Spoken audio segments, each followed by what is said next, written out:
All right, let me see if I can explain this one. The mallet hits the drum head vibrates, that sets the air into vibration or into motion, and that's why we can hear the sound. That's right.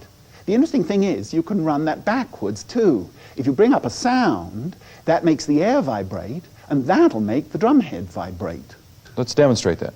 Well, it vibrates too little to see directly, so I'm going to sprinkle some packaging pellets on it, and then we'll bring up this speaker, and if you switch on the sound, presto, we see the drum head vibrating.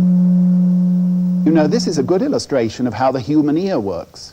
The eardrum inside your ear is almost exactly like the head of a tiny drum.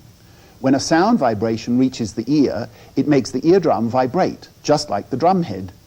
The vibrating eardrum then sends a signal to the brain, and that's when you hear the sound. Is there a way we can show the head of the kettle drum vibrating? The trouble is, it vibrates too little, but we've got our physicist's version of a drum here, which will vibrate more. Here's the speaker on the table. If you'd put it on top of that, first of all, we'll see the pellets dancing around, as they did on the drum, and then if I turn on this strobe, we'll see the whole thing in slow motion. When we turned off the light in the room, sure enough, under the strobe light I could see clearly the vibrating drum head moving up and down. Well, sound is able to shake things, it must be able to break things.